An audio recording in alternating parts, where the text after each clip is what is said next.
Depuis que le réchauffement de la planète a été inscrit à l'agenda politique à la fin des années 80, l'Union européenne est à la tête des efforts internationaux déployés dans le but de lutter contre le changement climatique. L'Europe a joué un rôle déterminant dans l'élaboration de la Convention des Nations Unies sur la lutte contre le changement climatique et de son protocole de Kyoto.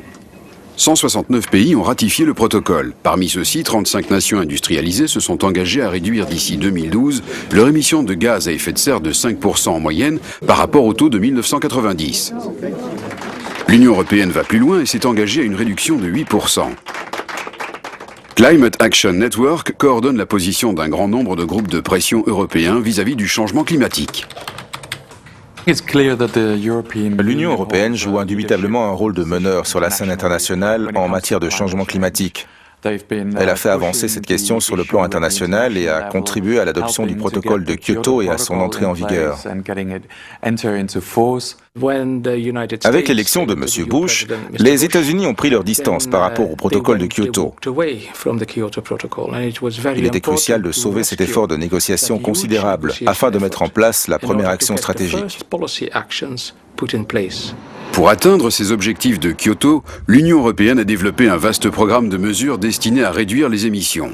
Parmi celles-ci figurent la réduction des émissions de CO2 provenant de nouveaux véhicules, l'utilisation accrue de biocarburants, l'établissement de normes de performance énergétique pour les nouveaux bâtiments. La mesure la plus importante et la plus innovante de ce programme est de loin la création du système européen d'échange de droits d'émission, le plus grand système d'échange international au monde et aujourd'hui la pierre angulaire des efforts déployés par l'Europe pour lutter contre le changement climatique. Il couvre près de 50% des émissions de CO2 dans l'Union européenne. Lancé en 2005, ce système limite la quantité de CO2 émise par les installations industrielles les plus polluantes en leur octroyant un nombre restreint de droits d'émission. Les entreprises sont encouragées en permanence à réduire au minimum leurs émissions car elles sont autorisées à vendre tous les droits dont elles n'ont pas besoin. La flexibilité de ce système permet aux entreprises de réduire leurs émissions de la manière la plus rentable.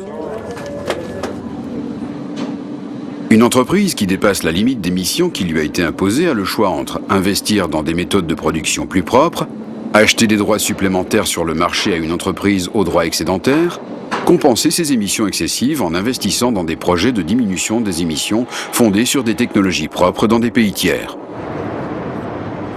Sur le terrain, cette stratégie s'avère payante. Cette cimenterie, par exemple, émet plus de 1 500 000 tonnes de CO2 par an. Avec ce système d'échange, sa limite d'émission a été réduite de 3%.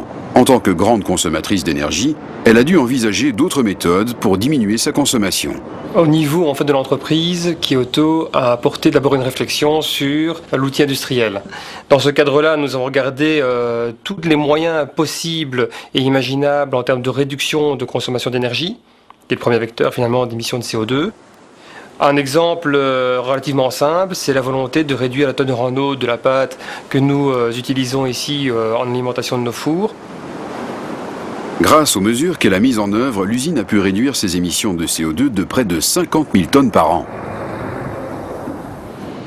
La première phase du système d'échange de droits d'émission, qui se termine cette année, a été une répétition de l'approche « apprendre en faisant ».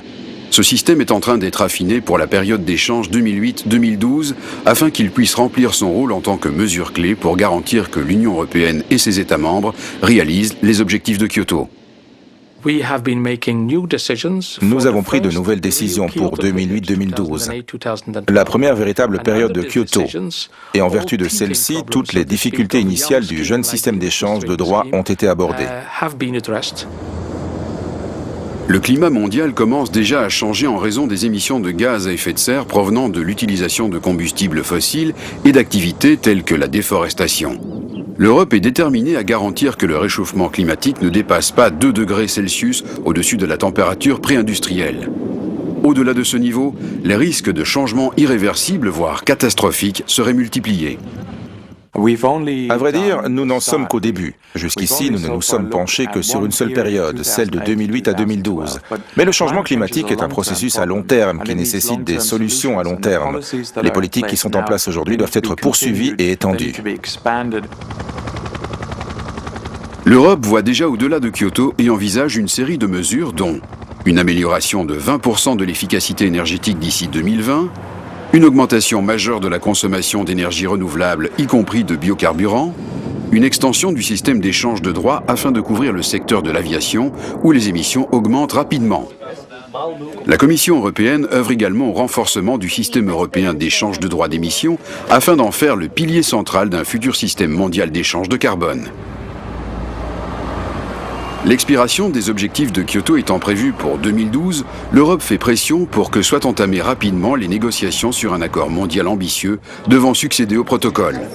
La prochaine étape essentielle doit être la réduction collective, dans les pays développés, des émissions de gaz à effet de serre de 30% par rapport à 1990 d'ici 2020. Comme première étape vers cet objectif, l'Union européenne s'est engagée fermement à réduire ses émissions d'au moins 20% durant cette période, indépendamment des autres pays. Pour réussir, un engagement global nécessitera que les pays en voie de développement ralentissent aussi la croissance de leurs émissions. L'Union européenne se caractérise par la diversité économique. Certaines de nos économies évoluent en économie de services, certains États membres sont en train de développer leur secteur industriel, tandis que d'autres sont très forts en agriculture. L'Europe dotée d'une telle diversité économique et néanmoins respectueuse des engagements contractés au titre du protocole de Kyoto est un très bon exemple pour le monde, car le monde est après tout aussi diversifié. Bien qu'elle n'émette que 14% des gaz à effet de serre produits dans le monde, l'Europe est à la tête de la lutte contre le changement climatique et montre l'exemple au reste du monde. Mais comme nous le rappelle la Commission européenne, nous pouvons tous contribuer à la réduction des émissions en modifiant notre comportement.